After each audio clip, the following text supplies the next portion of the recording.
Welcome, everybody. This is Shelley Berger Phillips at Awake Parent, and I'm so excited to have you here today.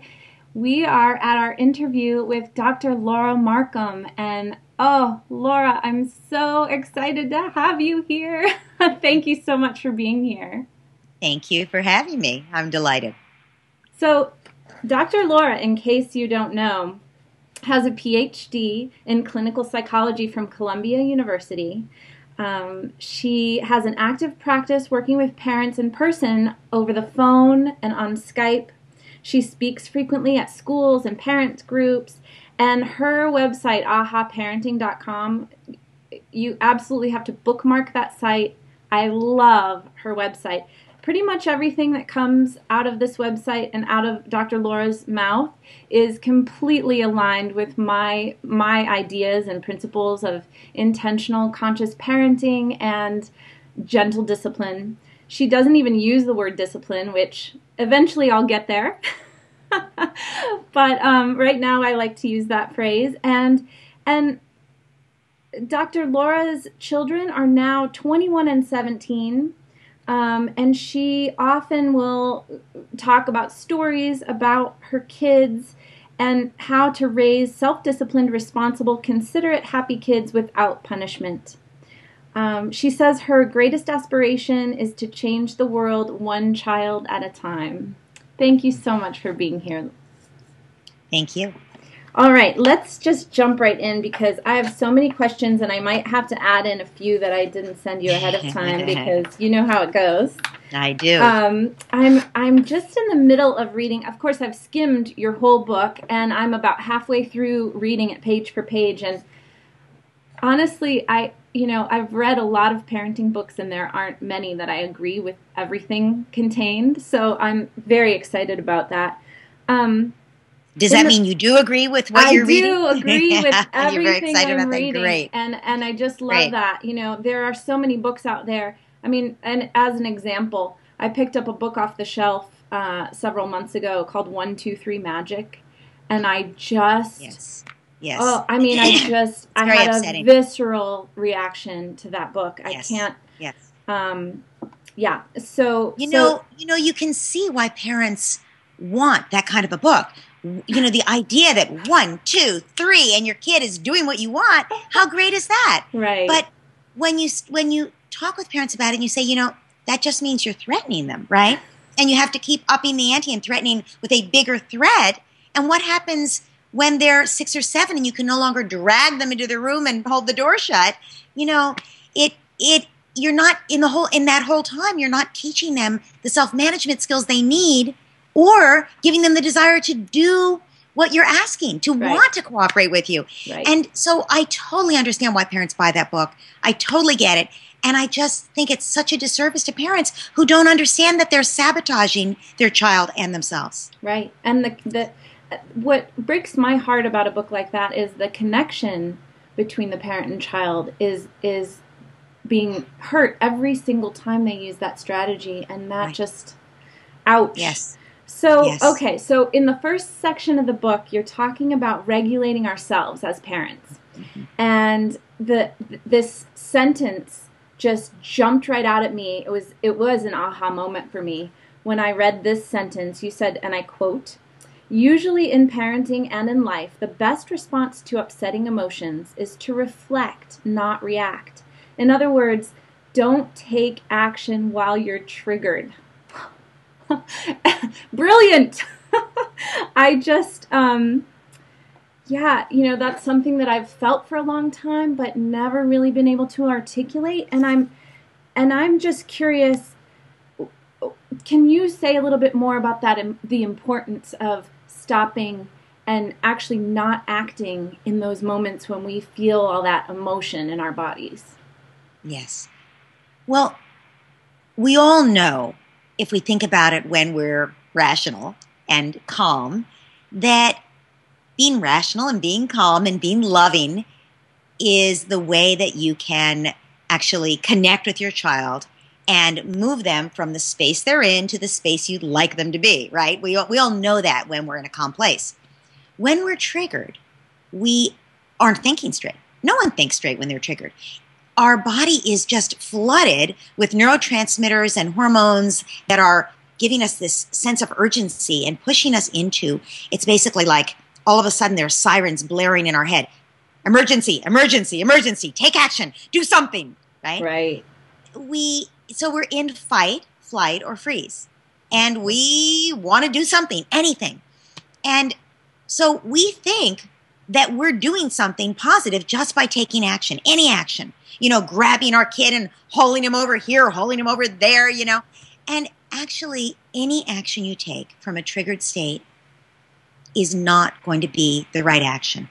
It's guaranteed to be a response to an emergency. And parenting may feel like an emergency, but it rarely actually is. Right. You're talking about grabbing your kid out in front of a truck. Of course, you're not going to stop and think about this. You'll have done it by the time, that you think anything. Right. But most of the time, when you're with your child, whatever sets you off that makes you think you have to intervene right now, it's because you're worried, you have some fear, like, if I don't intervene right now, he'll never learn to put his shoes on by himself. That's an emergency. I'm sorry. Right.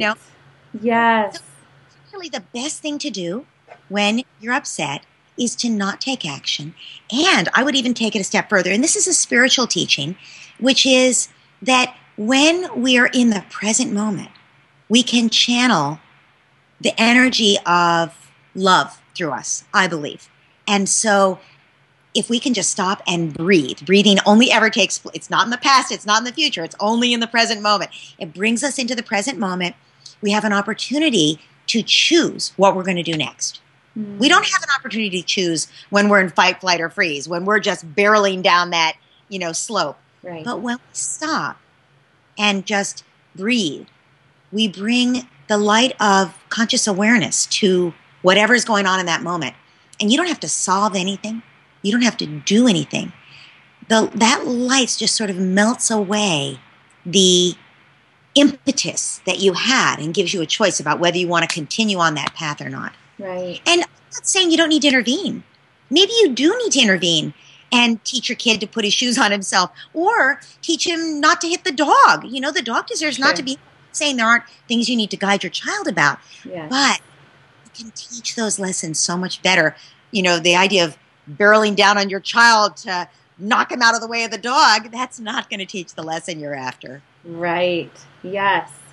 And I find that when I take the time to actually take a breath, what happens is all of my emotions come up. I start to notice, oh yes, I am triggered. I'm really scared. Okay, what am I scared about? What's the need underneath the fear?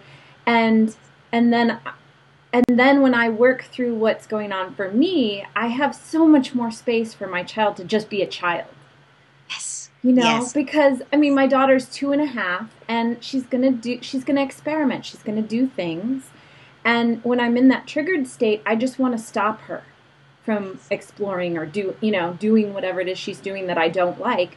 But when I realize, oh, that's this part of me that wants to control. That's this part of me that needs order or doesn't want her to make a mess, or, okay, how important is it that we not make a mess? Like, do we really have to, Yeah. And the more I realize that, the more I give her far more free reign to explore her world. And then I'm like, oh, this is an area that I need to deal with for myself. This really actually has very little to do with my child's behavior. Yes. And parents often, at this point in the conversation, say, but I don't want my child to walk all over me. And I just say that feeling of being walked all over didn't start with your child. It's you were a child. But the fact that we were controlled as children, right, doesn't mean that we're our own children. And it doesn't mean it's an emergency when they act like a child. Just because we got yelled at and it felt like an emergency when someone acted like a child. Actually, when we're triggered, usually it's those old feelings, and we think it's an emergency because of what happened to us when we acted like a child. And that doesn't mean, again, I want to say, no, she can't, the 2-year-old can't go hit the dog. No. But the way teach her not to hit the dog, right? And I would even go a step further. I would say, I'm fine on kids making messes a lot of the time, but there are times I could never handle it for them to make a mess. And it's okay to set that limit, right? Yes. It's fine. But we Yes. do it in a way. It has a qualitatively different feel that engages our child's cooperation. When we do it out of the present moment is, no, I can't actually handle the mess, and here's why, right? And we need to set a limit, and we can't explain why, and our child is just beyond hearing. A 2-year-old in a tantrum can't hear why. That's okay. That's okay. But we will hold the space for her to have her reaction, even while we set the limit of, no, you can't do this. Mm-hmm. Triggered. And we're in fight, flight, or freeze. Somebody looks like the enemy, and it's our child. She's never the enemy. She's our beloved child. Yeah. And we can hold space for her to be that child and have whatever feeling she has, even when we are needing to set a limit on her behavior. Mm-hmm. We don't have to. Of course, we will get triggered. We all will get triggered. But if we can take it while we're triggered, it makes a tremendous difference in her reaction and her wanting, in protecting the connection. So she wants to stay attuned to our guidance. Now, what do you think about sharing in the moment with my child? You know, I'm feeling really frustrated right now. I need to go. I have a little eye pillow, and we call it the peace pillow. I need to go lie down and use the peace pillow and breathe. You know, I can't answer your question right now, or I can't help you with whatever you're, wanting right now. I need to take care of myself. How do you think that that's an appropriate response when I'm triggered? Yes, I think that what you're doing in that instance is modeling. You're modeling for your child what someone, a human who feels frustration, can responsibly do with those feelings, right?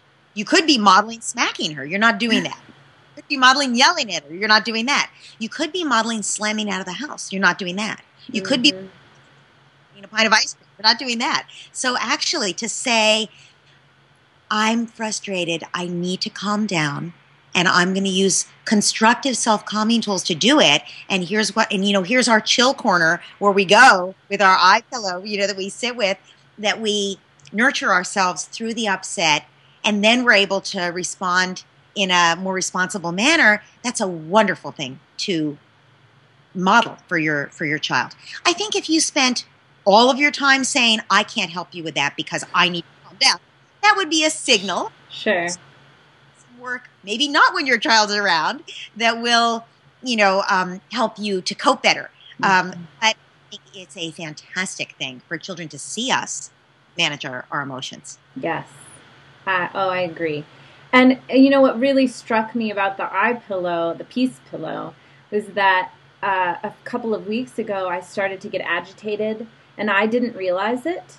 And my daughter brought me the peace pillow. I love that. I just love that. And I just went, oh, right? Like, okay, I'm getting agitated, and she's saying to me, Mommy, you need help right now. And how lovely. No judgment. No, oh, you're being a bad mommy. No judgment. Oh, I see what you need to help you regulate yourself. I can help you move back into a regulated state. I know what to do. A 2-year-old. Isn't that wonderful? Yes. Oh, it really warmed my heart, and it really helped me self-reflect and say, oh, I was frustrated, and I didn't even realize it. Yeah. Okay, so I know I've had a lot of parents that talk about the struggle to get their children to listen. And while I don't have this issue so much with my own daughter, I know a lot of parents do struggle with this. And I really liked the three of, you had lots of suggestions. The 3 that really stood out for me were don't repeat yourself. That one I definitely have implemented. Set up routines and model attentive listening. I understand the don't repeat yourself, but can you explain to me a little bit about why routines are so important for children? Yeah, sure.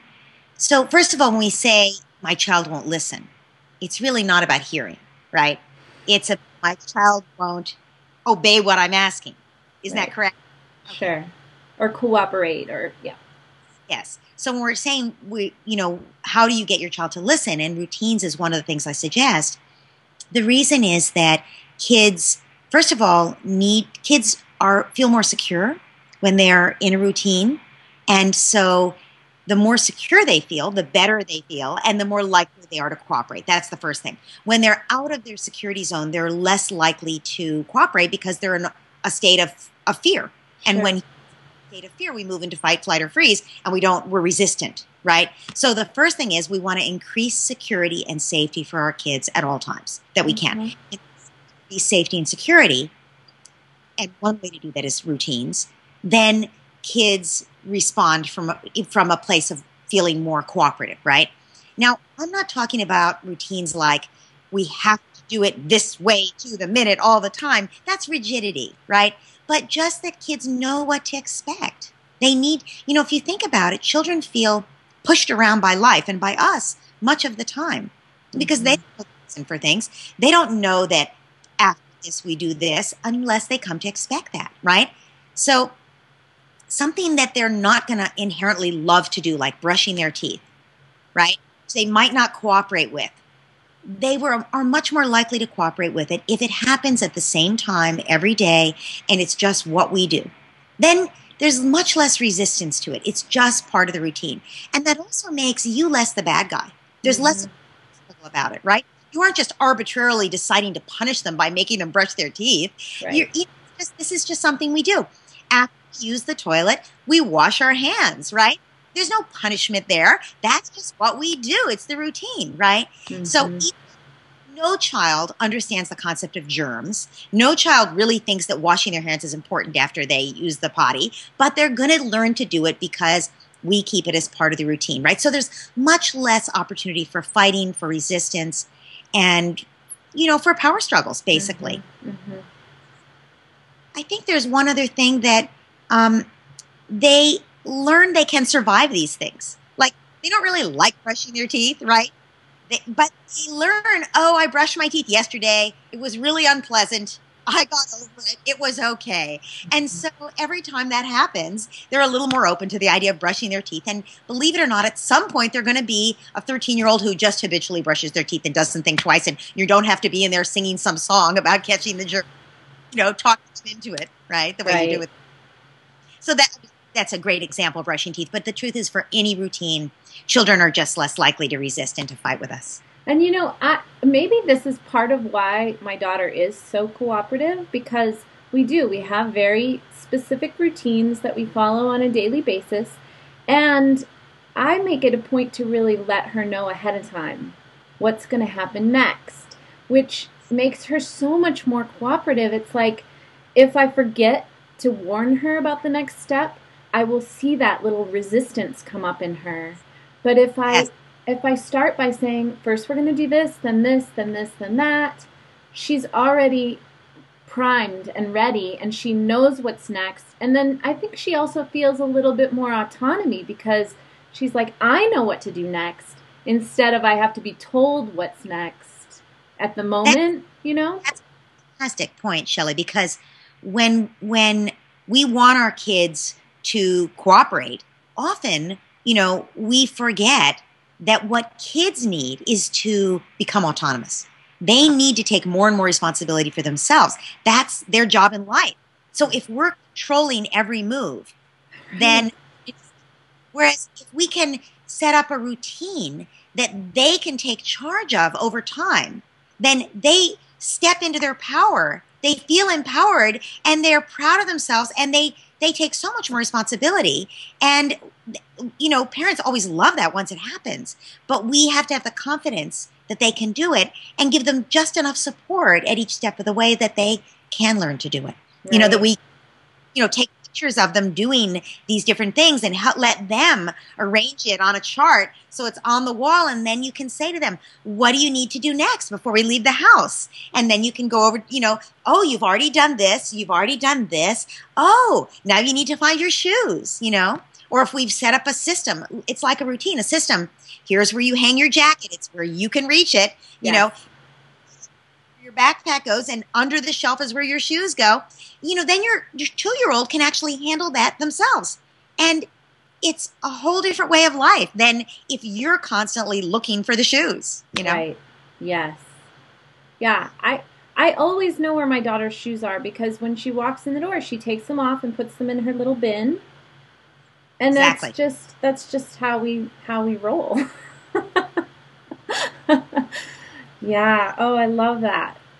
Many parents don't grow up this way, so they don't even think of it, right? Right. But I think that giving some attention to these systems and routines in our life with our children makes all the difference in the world in having things run smoothly so that everything, because otherwise it's all an uphill battle. And, frankly, life is hard.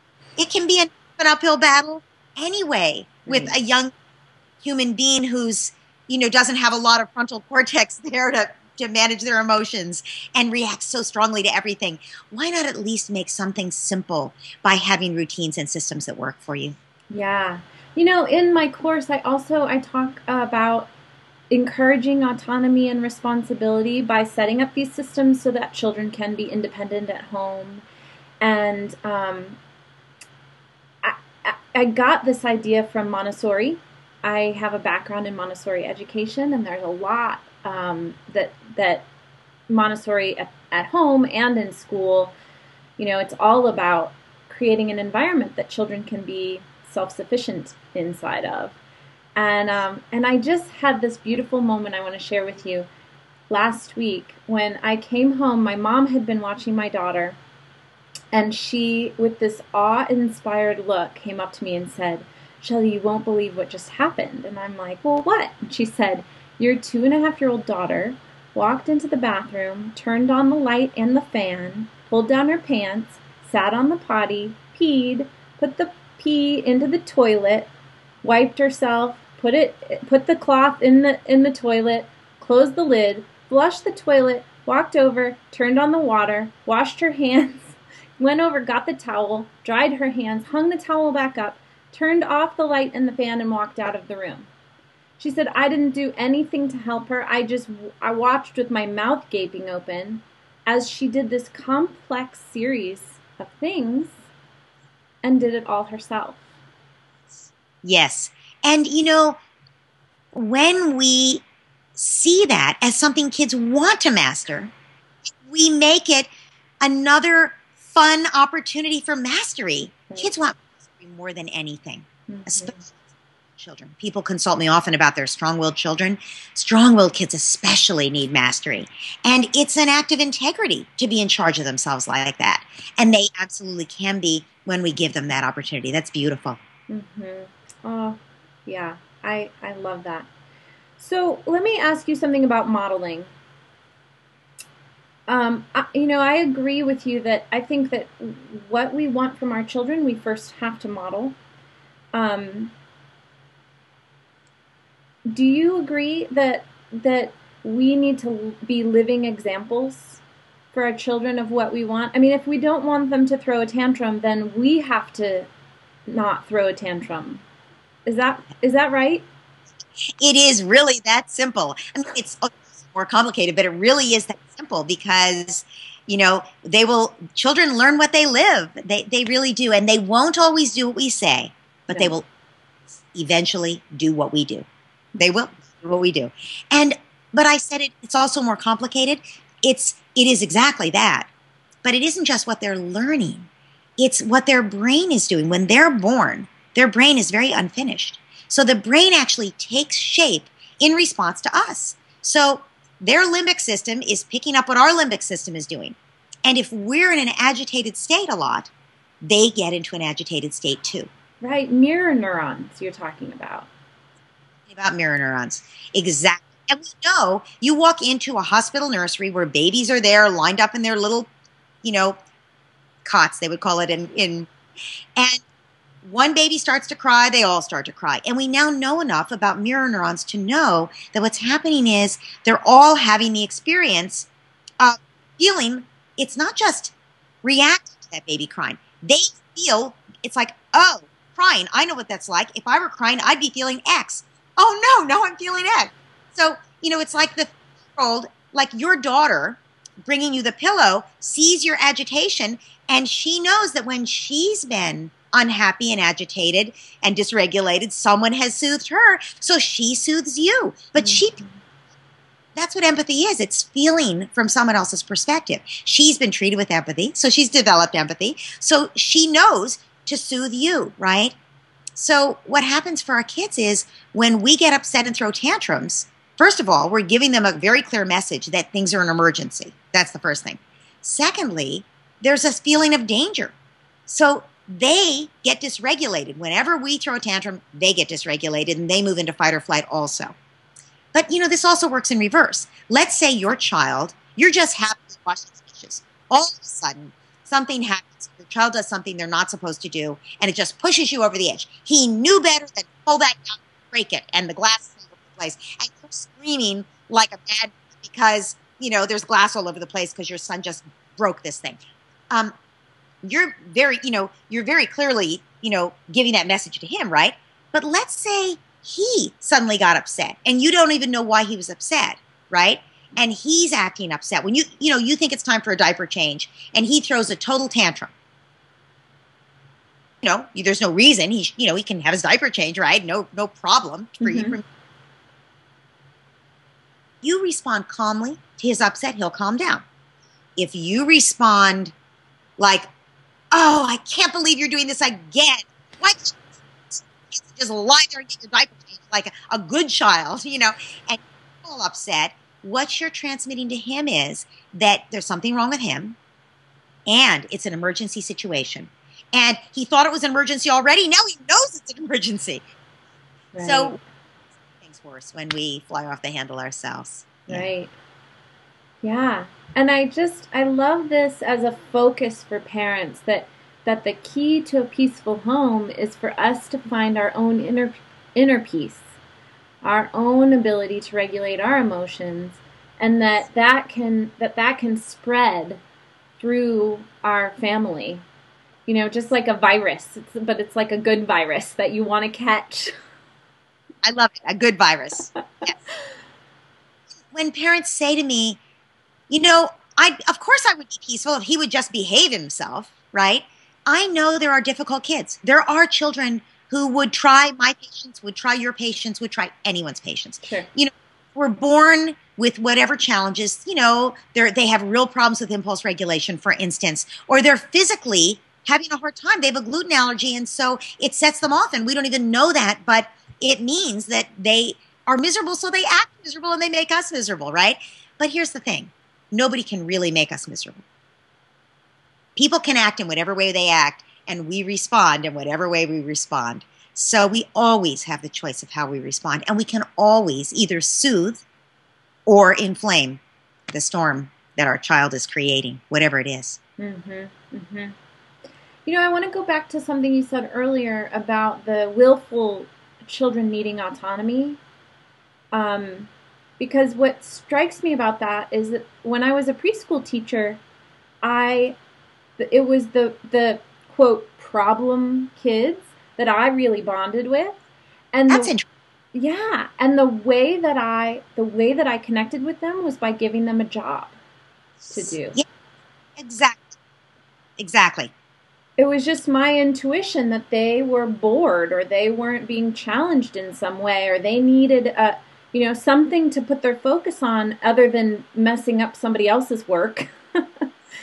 And as soon as I put them in charge or gave them some sort of a job like that, they just lit up. Mastery. We're back to mastery, right? How much kids need mastery. And, when I will sometimes say to parents, when they say, my 4-year-old is acting like a bully, and I say, well, that's normal for 4-year-olds. 4-year-olds are experimenting with power. Now, the truth is 3-year-olds are also, but 4-year-olds become much more savvy about it and more articulate about it. And, we experience it in a whole different way, right? Mm-hmm. Children experiment with power from the time they're aware of their needs diverging from ours, which is usually about 11 months. And maybe even before, in different ways. But certainly we can see it happening from 11 or 12 months, right? And that's, they're experimenting with power, and it's a positive thing. You want your child to become empowered to take responsibility for herself. And the only way she's going to do that is by experimenting with power and mastery and stepping into her own ability to make things happen in the world. Your daughter knows she can go into the bathroom and get the light on. Wow, what an amount of power she has. But she's not misusing it. She's using it appropriately to turn on the light or turn off the light when she needs it on. And if we can give kids appropriate access to power, which they all need, then they don't have to abuse their power by, knocking down somebody else's tower, like the preschool kid, in your Montessori class who just needed a special job to do. Right. Yes, I love that. And you don't mind that we're skipping around on the questions, do you? About strong-willed kids, if I can, which is that strong-willed children, they regard it as to front to their integrity to just do what you tell them, just because you tell it to them, to do it. And the truth is that's not so different from all children. All children, the truth is no one wants to be pushed around. No human being wants to be pushed around. And when we are pushed around and we accommodate, it makes us resentful on some level. And that will come out in some way. Sometimes it comes out in kids who just become overly dependent, like, oh, I can't do it myself, do it for me, even though you know they can do it themselves. But sort of resentment of always being pushed around and not being allowed to step into their power, right?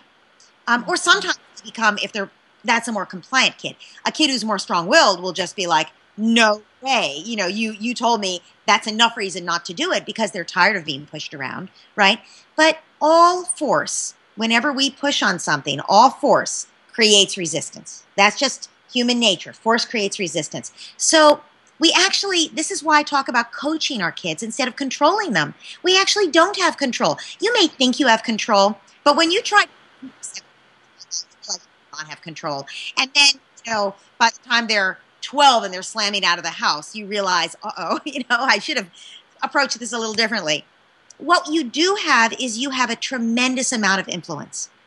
Children are desperate for our guidance because they're born needing our guidance for survival. They're programmed to want us to guide them. They're programmed to attach. That's what attachment is, to attach to us so they have someone trustworthy who has their best interests at heart. Now, it won't always look like we have the best interest at heart to them. They don't think their teeth is in their best interest. And, of course, having that second piece of cake is in their best interest, and they don't understand why we're stopping them, right? But willing to go along with us if most of the time we're proving that we are on their side, and we do care how they feel, and we do understand. And then they do want to please us, and we have tremendous influence.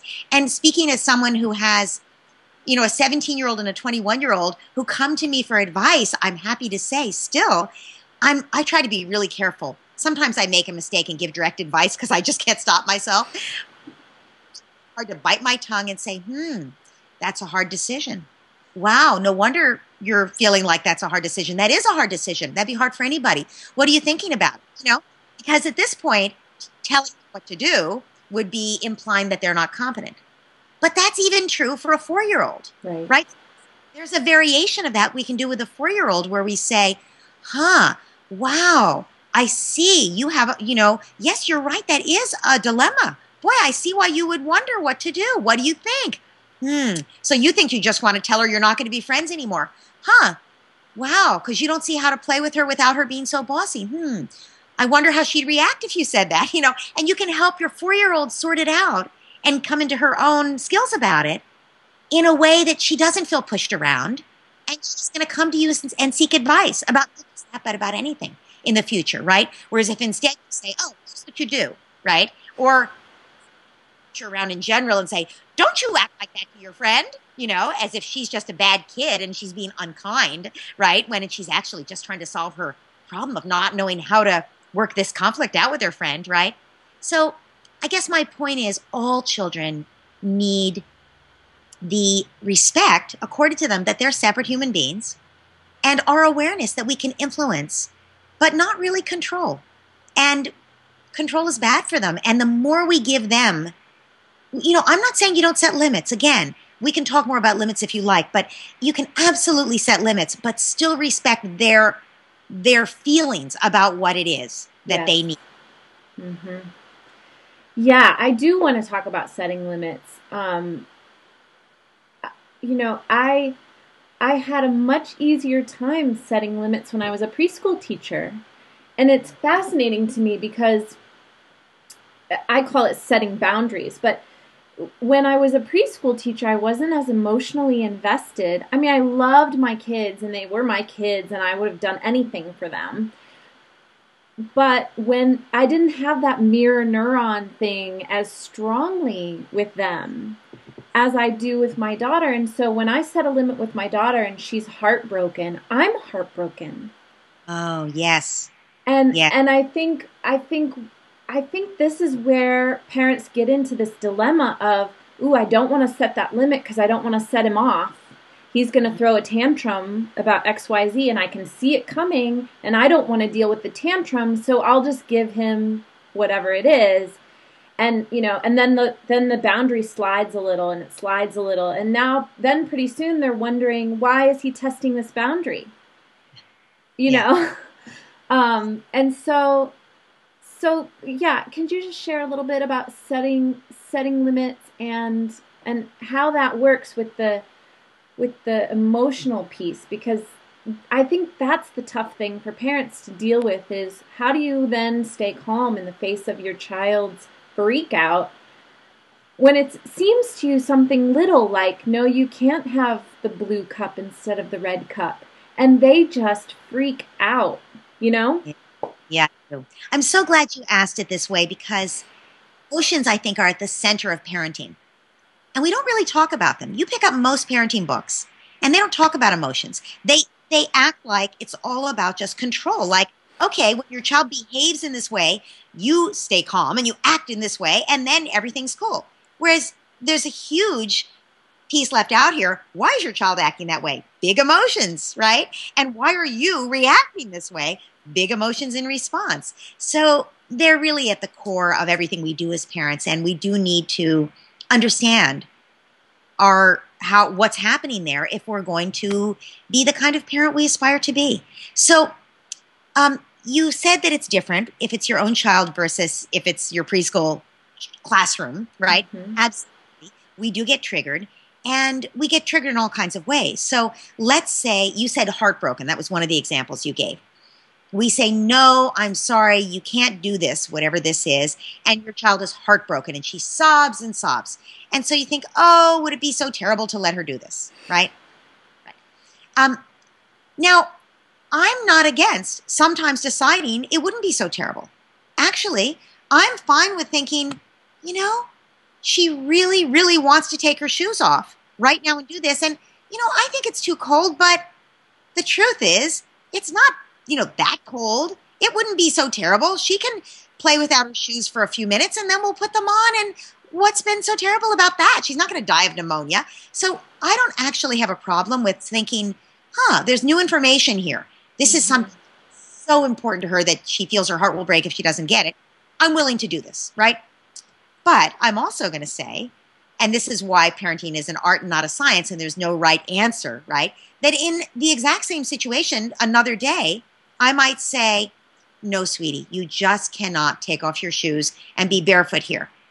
There's glass, there's dog poop, or it's freezing. It's wet, and you know what? After this, we need to go to XYZ place, and I don't have dry anything for you. And no, we're not going to take our shoes off. I'm sorry. I can't handle this right now. And you're allowed to do it just because you can't handle it. Mm-hmm. That's I can't handle one more thing. I've got my 3-year-old. I've got the baby. I'm feeling a little stressed out this morning anyway. I can't handle one more thing. I'm not going to take off your shoes right now. I'm sorry. Whatever it is. Mm-hmm. Let's say your daughter is going to cry as if she's heartbroken. Well, it's a normal thing for small humans to have big feelings and to feel like a disappointment can be the end of the world. Like their heart is breaking, right? But remember, sometimes it might be about that one thing that she just needs to race barefoot and feel that freedom. But sometimes it's nothing to do with that moment. Sometimes it's because you've got the baby on your lap again. Right. And remembers the days when you and she would run through the grass together and she's just longing. And it's not really anything to do with the shoes. It's longing for that closeness with you and that baby to go away. And only you understood. And she tries so hard all the time to be a big girl and be a good girl to please you, but she just can't do it anymore. I'm almost, that is for her. No wonder she's sobbing as if her heart would break. You don't know that. You and I, in this moment, if we're the mom, not only aren't we privy to what's going on inside her head, we might be a little resistant to knowing it. You know, that part of us that lost that closeness with our daughter, we might miss it too. We will miss it too. We do miss it too. Yeah. It breaks too.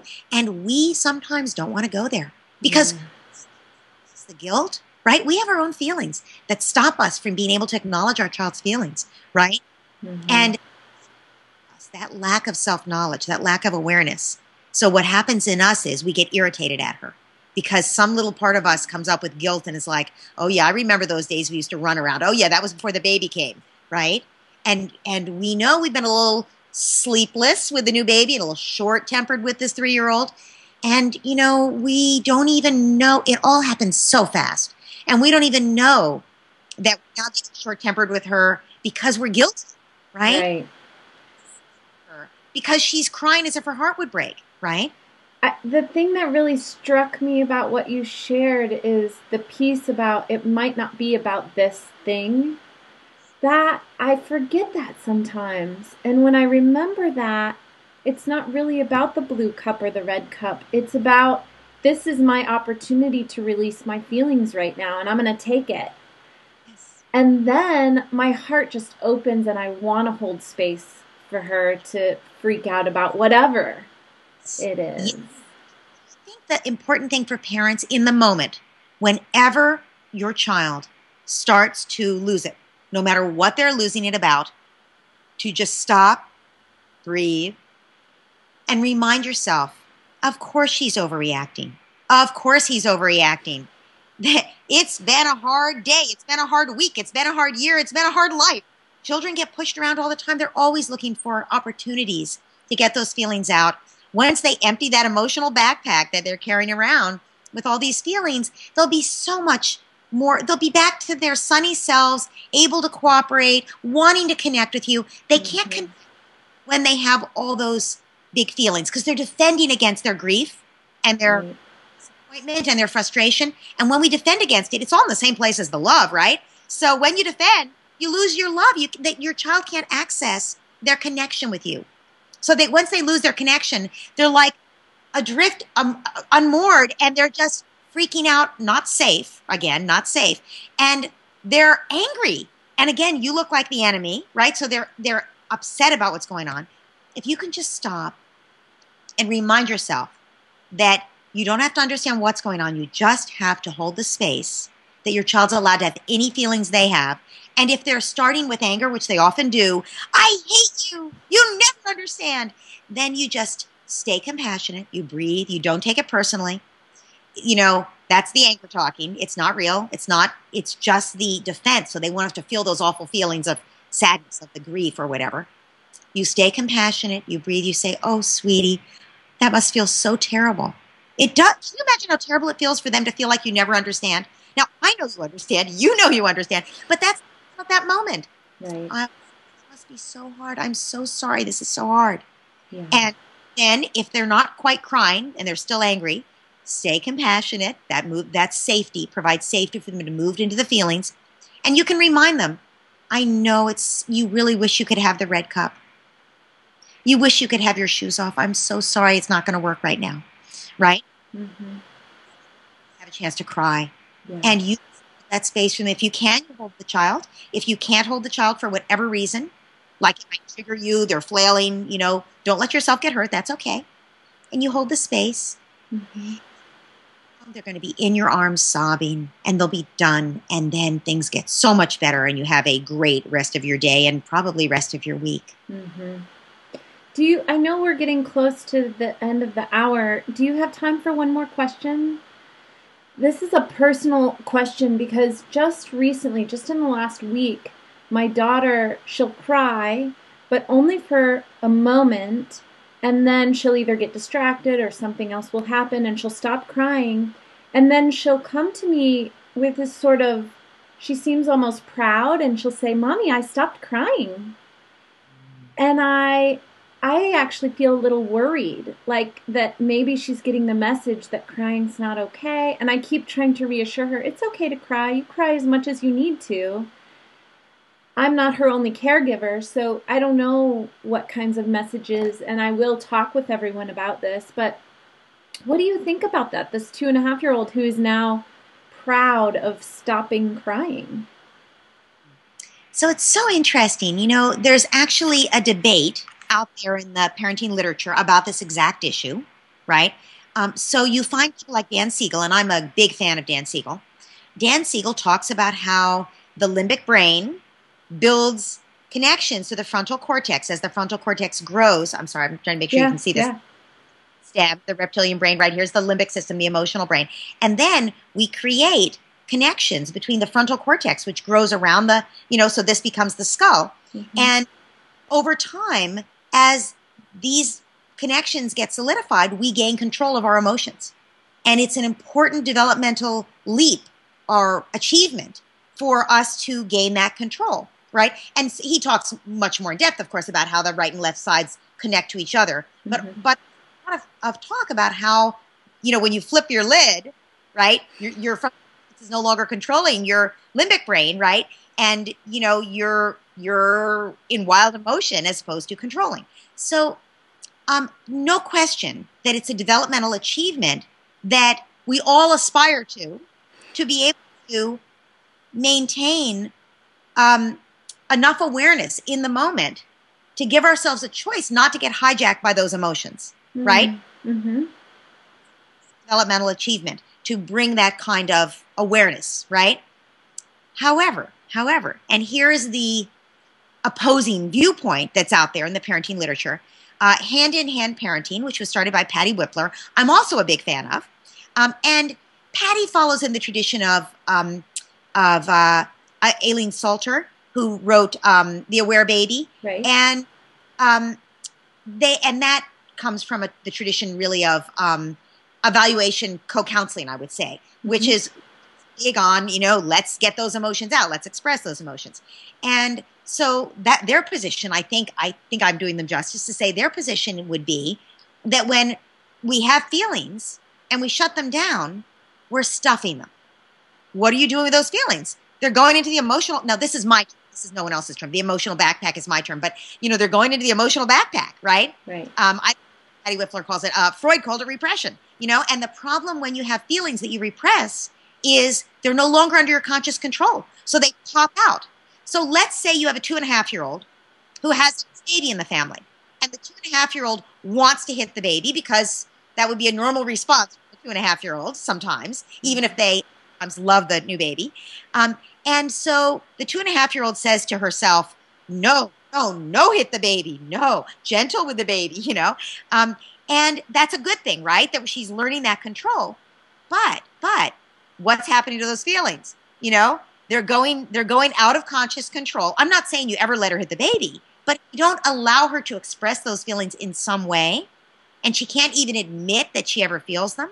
Right. She will haul off and smack the baby or pinch the baby when you're out of the room because she just can't stop herself, right? Because the feelings got pushed down. So that's sort of a long-winded way to get to your question, which is when you have a child, 2-year-old, with big feelings, what happens to those feelings?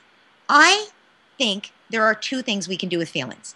One is we can go ahead and feel them. Once you're feeling them, there's nothing you can do. Go ahead and feel the feeling, but don't take action. So I would say that the more appropriate thing to teach our children is you were really mad, but you didn't hit.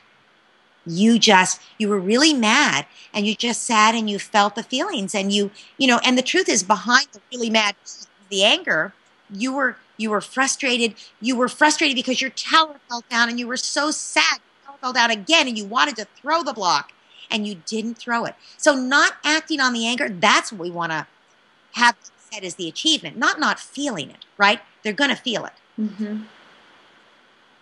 And this is the part that I think brings in the seagull idea about the mindfulness, we can change the way we look at something. And this is true for us, and it's true for our 2-year-old. So for you and me, we might change the way we look at that difficult child who's having the meltdown in the supermarket or in the park when she wants to take her shoes off. And we see it a little differently if we open up space for her, right? And suddenly we're not mad at her anymore, right? So we can also help our 2-year-old to see things differently. So when the 2-year-old comes to you and says, I tried to stop myself, right? We can say, just like you do, oh, it's okay to cry. Everybody needs to cry sometimes. So what are you feeling now? Do you feel any of those same feelings? What were you feeling when you wanted to cry? I was sad. Tell me about being sad. So it's fine if she doesn't cry. It's fine if she uses words to describe it, right? Because as we tell the story, it gives her another way to see what happened. And maybe in the course of seeing this, but I realized I didn't need to cry. I could build another tower, right? Mm-hmm. We can both feel the feelings and change our view at the same time. Right. And that what I'm seeing too is that it doesn't necessarily mean that she's stuffing. Maybe she's transmuted. Maybe she's actually at that milestone that she's figuring out ways to distract herself or whatever it is that are actually effective for her. Yes, and so this is like if you've ever heard about the marshmallow experiment, kids are asked to be able to not eat the marshmallow. And the kids who are successful in not eating the marshmallow are the ones who can distract themselves from their desire for the marshmallow, right? Using some strategy like they play with another toy or they count to 10 or they shift their attention. They cover their eyes, yep. You may think, oh, who cares? Let them eat the marshmallow. But the truth is the kids who were able to employ a strategy for something they wanted. So in this case, they wanted the marshmallow. The kids who are able to employ a strategy for something they want are the kids who became successful in life because they could employ that same strategy to perfect their soccer kick or get an A on the test or, get along with their sister or learn the lines for the school play that they got the part in or make it to college or, make their relationship with their spouse work or not cheat on their spouse or their coworker. Anything that's going to make you successful in your goals is going to require you to manage your emotions. And that's where, you're totally right. Maybe she's transmuting it, learning strategies. It's just that we want to help them to know that squishing the feelings, really squishing them doesn't have to be your strategy. But as a 2-year-old, you don't really know, right? So it's good if parents can model other strategies and help you explore other strategies and really allow the full feelings to come out. And I suspect if your daughter has feelings she's stuffing, you'll know it because sooner or later you'll give her the red cup and she'll say, no, I wanted the blue cup. And then you get the feelings out and then that's that. Because once they know their feelings are accepted, the feelings will come up to be healed. And so we don't have to make them feel anything. All we ever have to do is provide the compassion, the safety, so that they can feel what they feel. I'm remembering now that nighttime, bedtime is a time when she does more regularly release. She looks for some opportunity, I'm not allowed to get up again, or mom's leaving the room or dad's leaving the room or whatever it is, and she uses that as an opportunity to release the day's feelings. Yes. That makes sense because, the psychologist would say she has less ego strength at that time, right? Sure. But those of us as adults, we might just think, when I'm tired, I'm more likely to cry. I'm more likely to, those feelings are not under conscious control so much. Right. Yeah. Yeah. You can't protect as well. Yeah. Because you remember, if she were just tired, sometimes parents will devalue their child's feelings at that point and say, she's just tired. But you know what? If she were just tired, she would just go to sleep. She's not just tired. She's just, and that means that these feelings have more opportunity to come up to be healed, and that's a good thing, Oh. It doesn't mean that at that moment are feeling like, I can't stand this. My husband's late coming home again. I want a divorce. It doesn't mean the conclusion is accurate, but the feelings are all valid, and we've been pushing them down at times when we weren't so tired. That's all. Right. Yes. Yes. Oh, Dr. Laura, it's been just absolutely a pleasure to talk with you today. Thank you so, so much for all of your wisdom and everything you've shared. Is there anything that you wanted to share that we didn't get to yet? You know, the only thing I would say is connection. I think you started with connection. And that when parents get stuck with their kids, my advice is always to start by regulating yourself, right? To start by returning yourself to center so you have more inner resources and more love, to love. And then to connect with the child. Because even the most acting out child, the most hateful acting child, they want to connect with you more than anything in the world. They just don't know how. They feel like they're off on a desert island somewhere. They're in Siberia. They just need you to bring them back into your heart. So connect. Oh, thank you. And for parents who don't know where to find you, where can they find you? AHAparenting.com for those aha moments. It's AHA, parenting.com. Very extensive website, stuff for parents of kids of any age. And also, Peaceful Parent, Happy Kids, How to Stop Yelling and Start Connecting. It's on Amazon, Barnes & Noble, everywhere books are sold. Great. And you're also on Twitter and Facebook and all of those places. I'm a blogger at Psychology Today. I answer questions at mothering.com as an expert for them. Great. Oh, such a pleasure to be with you today. Thank you so much for your time. And I look forward to connecting again in the future. I look forward to that as well. Take care. You too. Bye.